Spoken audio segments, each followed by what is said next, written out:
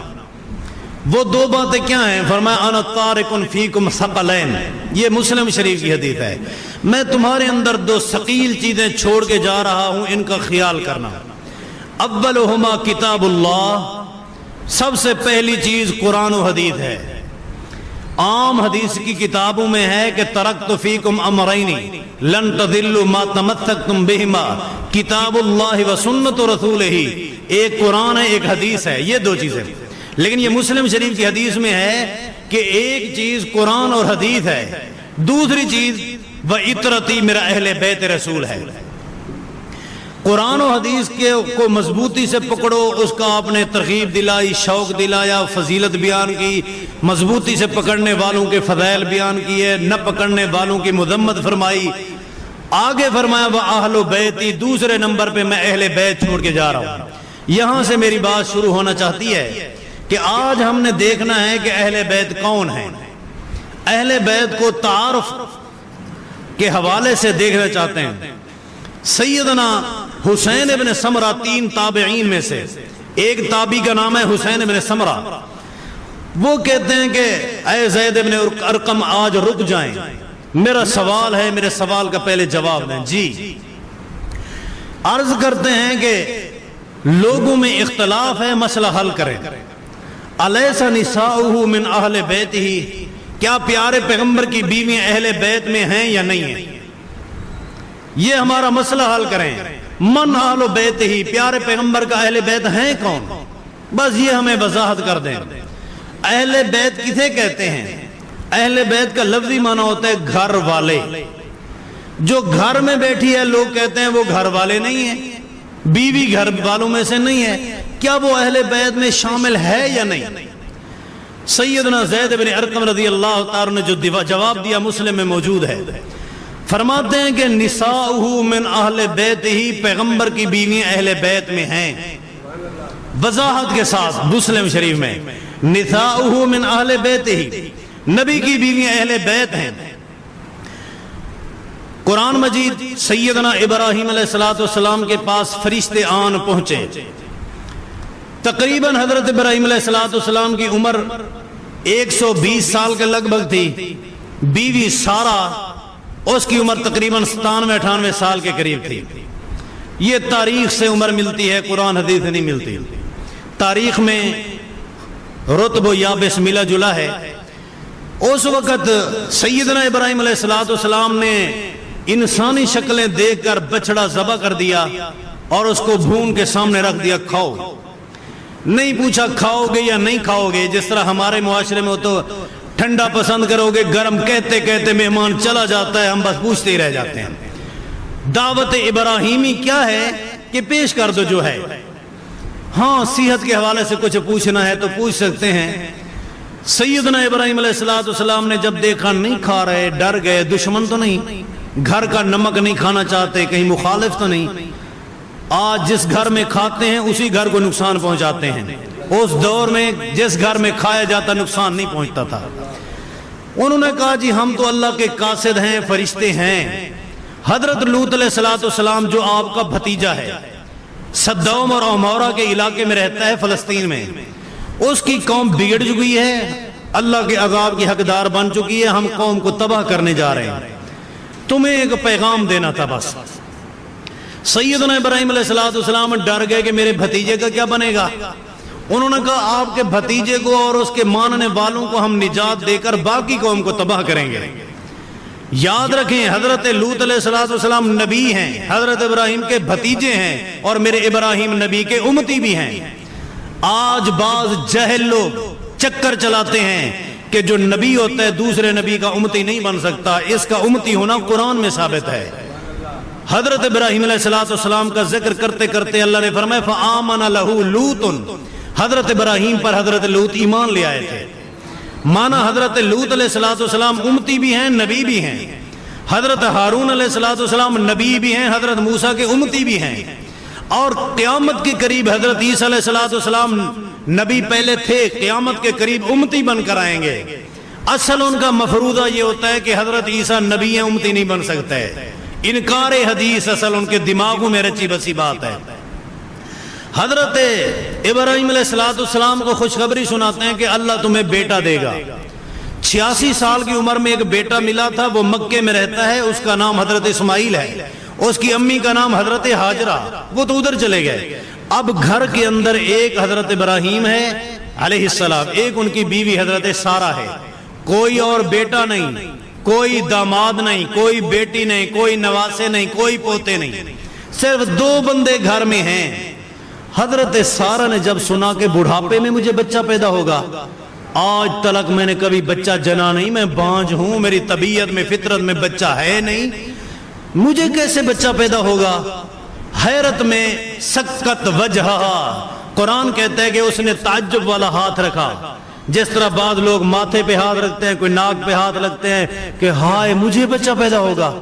سکت وجہا، فرشتوں نے کہا کہ اے حضرت سارہ تو تعجب کرتی ہے، اتعجبین من امر اللہ رحمت اللہ وبرکاتہ علیکم اہل البیت، اتعجبین من امر اللہ، اللہ بڑھاپے میں بانجھ عورت کو بچہ دے یا نہ دے یہ اللہ کی مرضی ہے، اللہ تمہیں بچہ دینا چاہتا ہے، تو حیران ہے؟ یہ تیرا حیران ہونا ہمارے لیے قابل حیرت ہے۔ کوئی سوچے، کوئی غور کرے، پریشان ہو، تعجب میں آئے، ممکن ہے، لیکن حضرت ابراہیم علیہ السلام کے اہل بیت تم حیران کیوں ہو رہے ہو؟ تم نے تو حضرت ابراہیم پہ آگ کو گلزار بنتے دیکھا، آج تمہیں حیرت کیوں؟ معجزے تم دیکھتے آ رہے ہو، انہونے کام ہوتے دیکھ رہے ہو، تمہارے لیے یہ حیرت کی بات کیوں؟ اتعجبین من امر اللہ، اللہ کے فیصلے پہ تعجب کرتی ہے، حیرت کرتی ہے۔ رحمت اللہ وبرکاتہ، تیروں پر اللہ کی رحمت ہو اور برکتیں ہوں، علیکم اہل البیت۔ تعجب کون کر رہی تھی؟ حضرت سارہ۔ تعجبین مؤنث کا صیغہ ہے، عورت کو خطاب ہے، اے عورت اتعجبین من امر اللہ، تو ابراہیم کا اہل بیت۔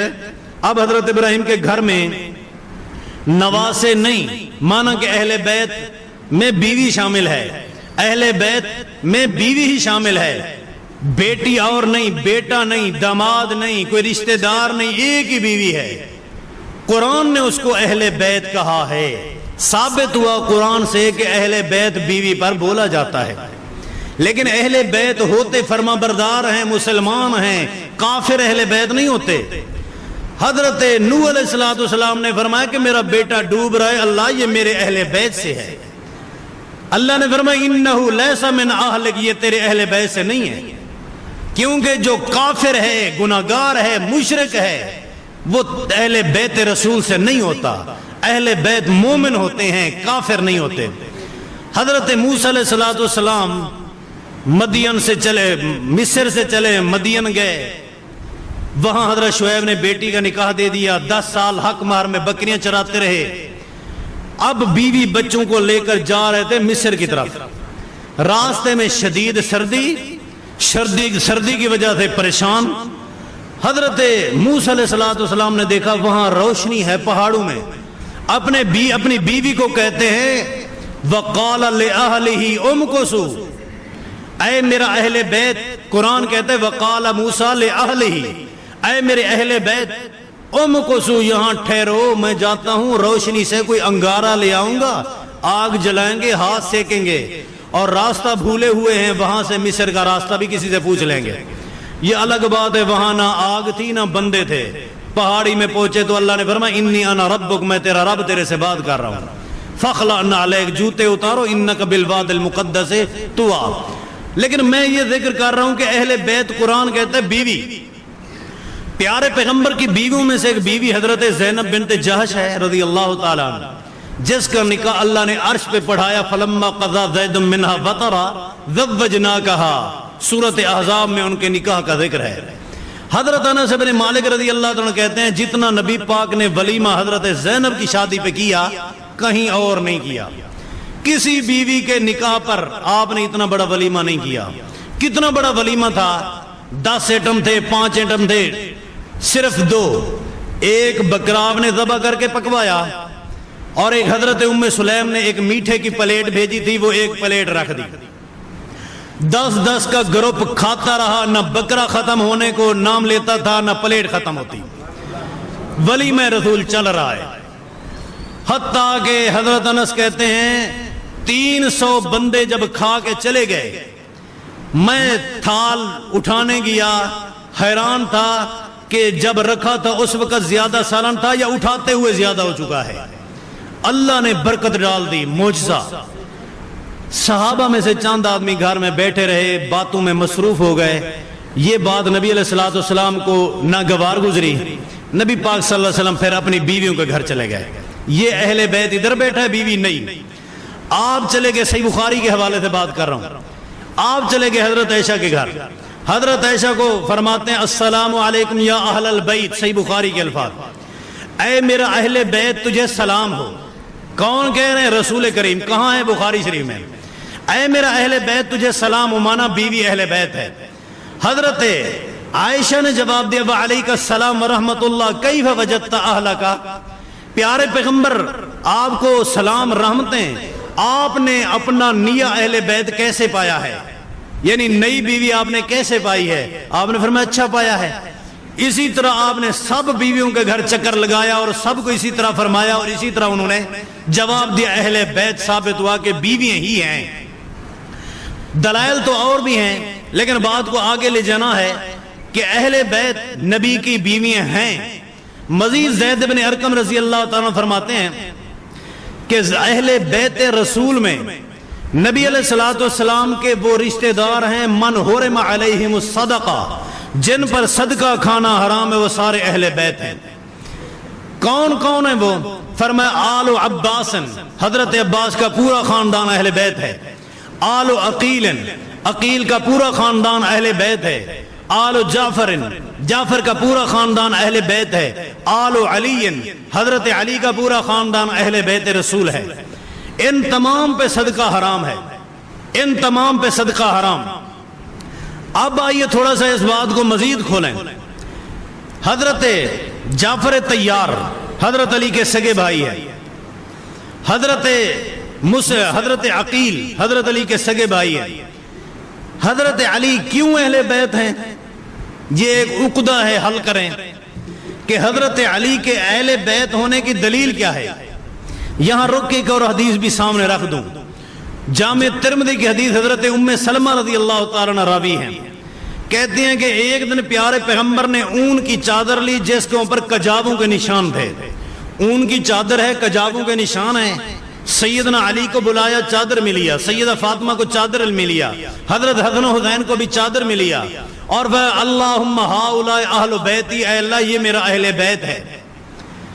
سیدہ ام سلمہ بول اٹھی اے اللہ کے رسول میں بھی اہل بیت میں ہوں یا نہیں ہوں؟ آپ نے فرمایا انت علی مکان، کہ تو پہلے سے اپنے مقام پہ فائز ہے، تو اہل بیت میں ہے، تو پہلے سے اہل بیت میں شامل ہے. تو اس حدیث سے ثابت ہوا کہ حضرت علی کو پیارے پیغمبر نے اہل بیت میں شامل کیا. حضرت فاطمہ کو بھی، حسنین کریمین کو بھی کیا آپ نے. یہ بالکل برحق، اس پر ہمارا ایمان ہے. اب آگے چلیں. سیدنا علی کی عظمت کی ہم قائل ہیں. نبی علیہ السلام نے جنگ تبوک کے موقع پر کیا فرمایا تھا؟ اے علی اما ترضى ان تکون منی بمنزلۃ ہارون من موسیٰ، کیا تو اس بات پہ خوش نہیں کہ میں جنگ تبوک پہ جا رہا ہوں، مدینے میں اپنا جانشین تجھے بنا کے جا رہا ہوں. کوہ طور پہ تورات لینے حضرت موسیٰ علیہ السلام جب گئے تھے تو انہوں نے حضرت ہارون کو اپنا جانشین بنایا تھا، جس طرح حضرت ہارون موسیٰ علیہ السلام کا جانشین تھا، تو اسی طرح میرا جانشین ہے، میں تبوک پہ جا رہا ہوں تو میرا نائب ہے یہاں۔ الا انہ لا نبی بعدی، حضرت ہارون نبی تھے لیکن میرے بعد نبوت ختم ہے۔ حضرت علی رضی اللہ تعالیٰ عنہ جب پیارے پیغمبر ہجرت کر رہے تھے، ہجرت کے وقت پیغمبر کے گھر امانتیں پڑی تھیں، کس نے دی؟ مکے کے کافروں نے امانتیں رکھی تھی۔ اے کفار مکہ، مشرکین مکہ، اپنے رشتہ داروں کے پاس امانتیں رکھو۔ وہ کہتے ہیں کہ امانت و صداقت جو پیغمبر سے نظر آتی ہے وہ ہمارے رشتہ داروں میں بھی نہیں ہے۔ پوری کائنات نے مانا کہ پیغمبر صادق بھی ہے، امین بھی ہے۔ سب نے کس کو امین کہا؟ سب نے امین کہا رسول اللہ صلی اللہ علیہ وسلم کو، اور ہجرت کی رات جاتے ہوئے پیغمبر نے اپنا امین کس کو بنایا؟ نبی نے کس کو امین قرار دیا کہ اے علی تو میرا امین ہے، یہ میری امانتیں تو پہنچا کے آنا۔ سارے لوگوں نے امین بنائے پیارے پیغمبر کو، پیغمبر نے امین بنائے علی المرتضی رضی اللہ تعالیٰ عنہ کو۔ علی رضی اللہ عنہ جاؤ یمن کے قاضی بنو، میں قاضی نو عمر کیسے بنوں گا؟ ہاتھ رکھا پیغمبر نے، فرمایا اللہ اس کا سینہ فیصلوں کے لیے کھول دے اور ہدایت پہ چلا دے۔ حضرت علی رضی اللہ عنہ کے فیصلے آج تک مشہور ہیں، باقاعدہ حضرت علی کے فیصلوں پہ کتابیں لکھی جا چکی ہیں۔ سیدنا علی کی عظمت بالکل ہے، لیکن ہم سوال ہی اس لیے اٹھا رہے ہیں تاکہ بات سمجھیں۔ اے میرے پیارے بھائیو، میری بات کے مخاطب وہ لوگ نہیں جو اہل سنہ نہیں ہیں، میری بات کے مخاطب صرف اہل سنہ ہیں۔ اہل سنہ میں اہل حدیث ہوں یا اہل دیوبند ہوں یا بریلوی ہوں، سب کے ذہن میں ایک تصور ہے، لفظ اہل بیت جب بولا جاتا ہے بس یہ 5 مراد ہیں، المصطفیٰ والمرتضیٰ وابناہما والفاطمہ۔ ایک پیارے پیغمبر ہے، ایک حضرت علی ہے، ایک حضرت فاطمہ ہے اور حسنین کریمین ہے۔ جب بھی اشتہار پہ نام ہوتا ہے کہ عظمت صحابہ اور اہل بیت کانفرنس، سب کے ذہن میں یہ ہوتا ہے کہ ان 5 میں سے کسی نہ کسی کی شان بیان کی جائے گی۔ کسی کو سٹیج پہ خطیب کو بھی موضوع دے دیں اہل بیت تو وہ بھی ان میں سے 5 میں سے کسی نہ کسی کو چھیڑے گا یا سب کو لے گا۔ ہم سنی ہونے کے باوجود، اہل سنہ ہونے کے باوجود، پھر بھی ہمارا تصور وہ اہل تشیع والا۔ ہمیں تو اپنے عقیدے کو جانچنا چاہیے، پرکھنا چاہیے کہ اہل بیت ہیں کون۔ سب سے پہلے مسلمانوں کی مائیں ہیں، پیارے پیغمبر کی بیویاں ہیں۔ نمبر 2، اہل بیت میں حضرت علی رضی اللہ عنہ ہیں۔ حضرت علی کیوں اہل بیت ہے؟ حضرت علی کے اہل بیت ہونے کی ایک دلیل یہ ہے کہ پیارے پیغمبر کے چچے کا بیٹا ہے۔ مان لیا حضرت علی تو چچے کا بیٹا ہے، حضرت جعفر جو اس کا سگا بھائی ہے وہ چچے کا بیٹا کیوں نہیں؟ اس کو اہل بیت سے کیوں نکالتے ہو؟ وہ نکالیں، چلو ان کا عقیدہ ان کے پاس، اہل سنہ کہلوانے والے وہ کیوں نکالتے ہیں؟ حضرت عقیل رضی اللہ تعالیٰ عنہ جنگ موتا میں شریک ہوئے تھے، وہاں ان کی بینائی ختم ہو گئی تھی، اس کے بعد گھر میں بیٹھ گئے۔ اللہ نے اولاد تو کثیر دی تھی لیکن نامور ایک بیٹا ہوا، سفیر حسین حضرت مسلم ابن عقیل زیادہ مشہور ہوئے۔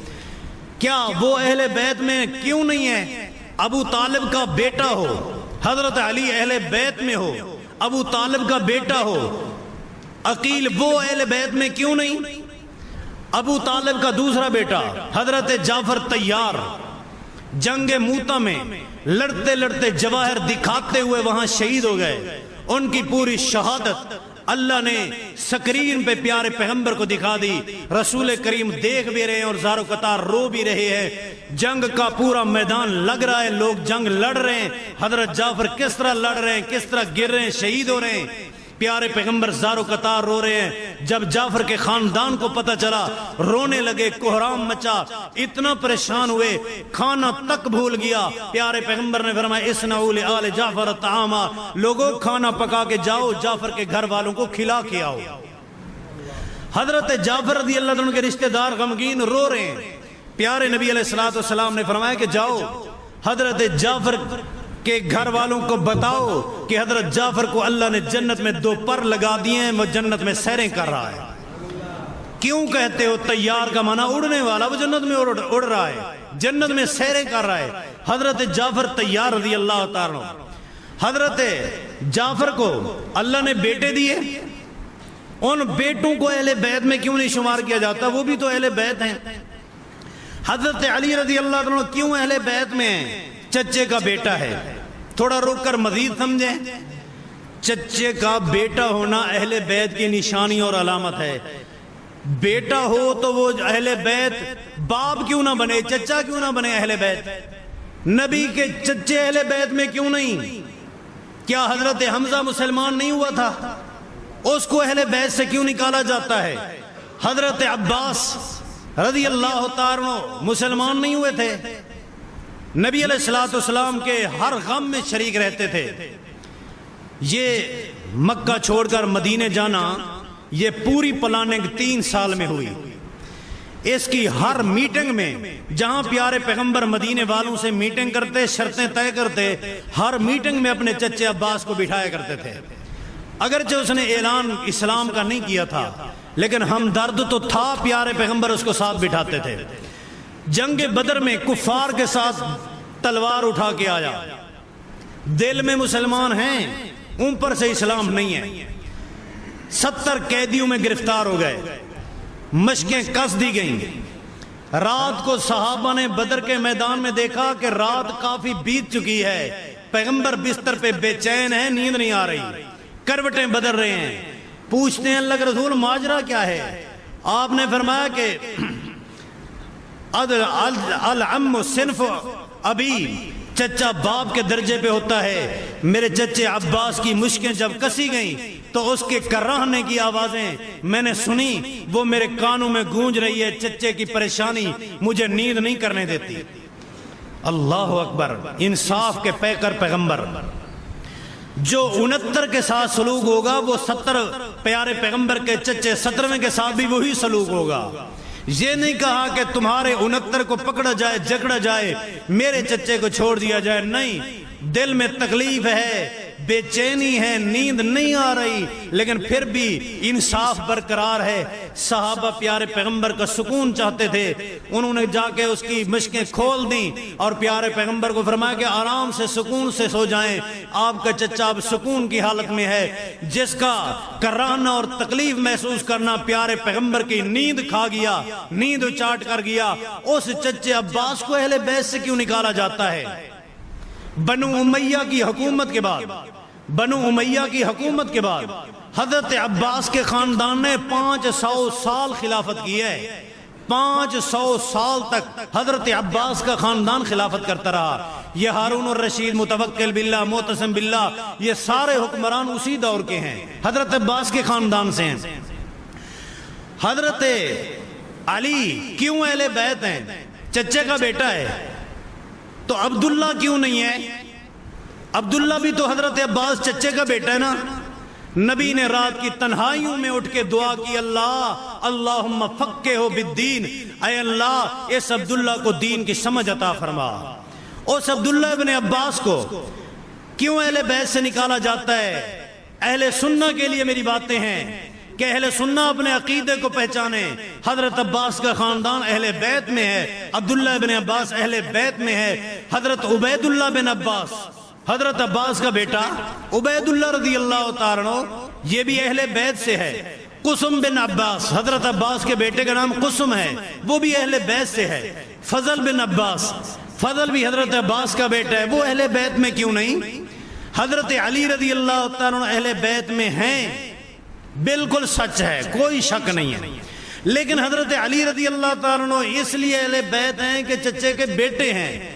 پھر چچوں کو کیوں نکالا جاتا ہے جو مسلمان ہوئے تھے؟ چچے کی اولاد کو کیوں نکالا جاتا ہے جو کہ مسلمان ہوئے تھے؟